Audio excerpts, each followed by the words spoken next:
Good morning. So, today we are going to study the colligative properties of non-electrolyte solution. Now, first we will see what are colligative properties. Colligative properties means those properties that depends on the number of solid particles in the solution and not on their nature are called as colligative properties. I have written the definition here. You can see here. So, physical properties of solution that depend on the number of solid particles in the solutions and not on their nature are called colligative properties. What are these properties? There are four colligative properties. Number 1, lowering in vapor pressure. Number 2, elevation in boiling point. Number 3, depression in freezing point. And number 4 is osmotic pressure. Means when a solute is dissolved in the water or any solute is dissolved in the liquid to form solution, then if the number of solute particles, if they become less or more, then these properties will affect, or you can say that these are the properties. What are the properties? Vapor pressure lowering, boiling point elevation, freezing point depression and osmotic pressure. These are such properties which depend on the number of solute particles in the solution. So, we will study the first property. Number 1, vapor pressure lowering. Now, first we will deal with the vapor pressure lowering. So, before studying vapor pressure lowering, we must know what is vapor pressure.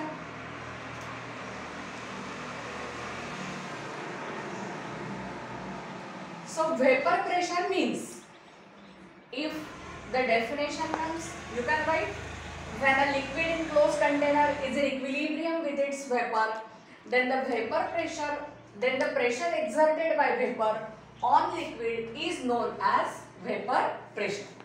So, what does it mean?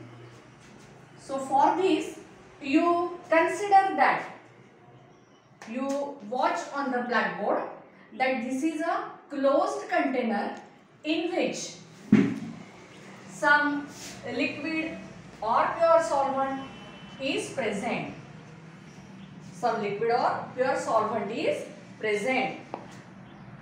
I have not said solution because when solute is added, then it becomes solution. You have to just consider that it is a pure solvent present in a closed container. So, first I am going to tell you about vapor pressure.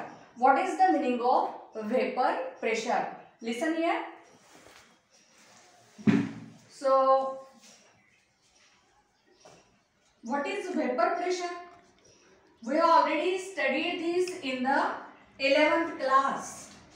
But still, I will tell you, when a liquid in a closed container is in equilibrium with its vapor, the pressure exerted by the vapor on the liquid is its vapor pressure.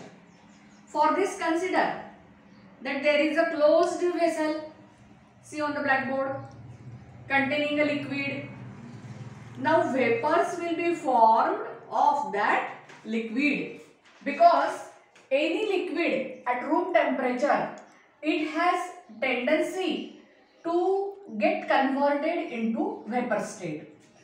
So, those molecules which are present at the surface, they get easily escaped in the space available in the container. So, you have to consider that a closed container containing a liquid.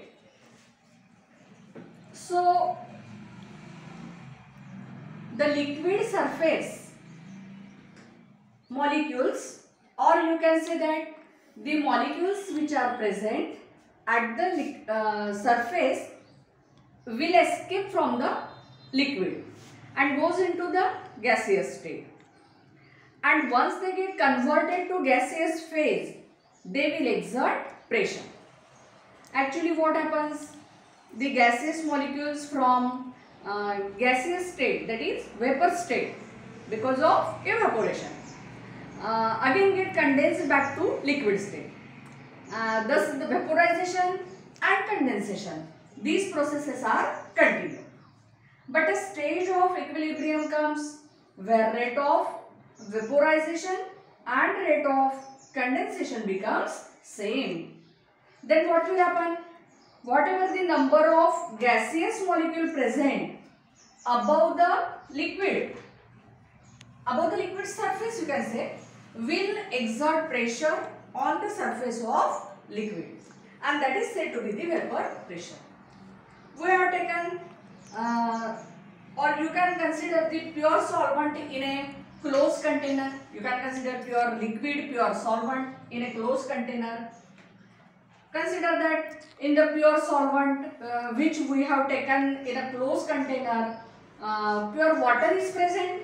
You can consider that pure water is present in this closed container. You can consider that pure water is present.